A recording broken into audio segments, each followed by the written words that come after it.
మాట్లాడినాడు మొన్న మాట్లాడినాడు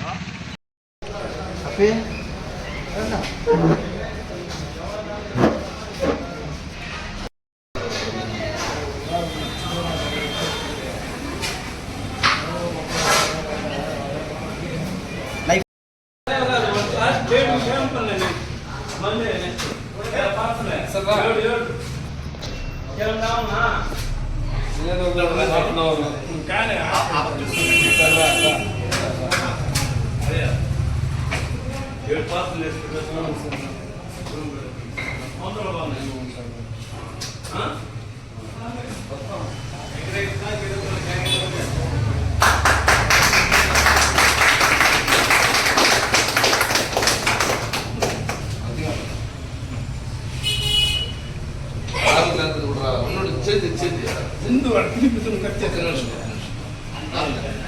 ఫోటో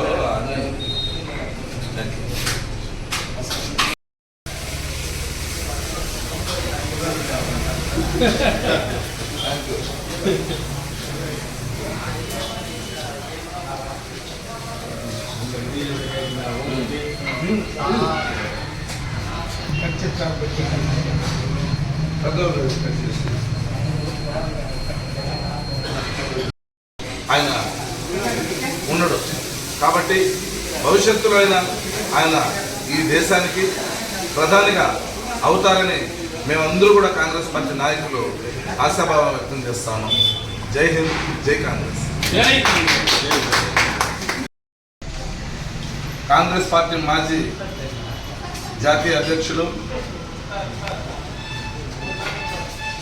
భారతదేశానికి ఒక ఆశా జ్యోతి, భావి భారత ప్రధాని అభివర్ణించబడుతుందంటే శ్రీ రాహుల్ గాంధీ గారి 54వ జయంతి సందర్భంగా మల్లానూరు గ్రామంలో సీనియర్ కాంగ్రెస్ నాయకులు పళనిన్న ఆధ్వర్యంలో రాహుల్ గాంధీ గారి 54వ బర్త్డేని ఘనంగా జరుపుకోవడం జరిగింది. ఈ సందర్భంగా ఉప్పు నియోజకవర్గ కాంగ్రెస్ పార్టీ నాయకులందరూ కూడా హాజరవడం, అందులో ఈ మల్లానూరు గ్రామంలో గంగ జాతర కూడా కావడం, ఆ గంగమ్మ తల్లి ఆశీర్వాదాలు కూడా మన రాహుల్ గాంధీ గారికి, ఆయనకి ఆయురారోగ్యాలు మెండుగా ఉండాలని ఆ గంగమ్మ తల్లిని కూడా మేమందరూ కూడా ప్రార్థిస్తూ ఉన్నాం.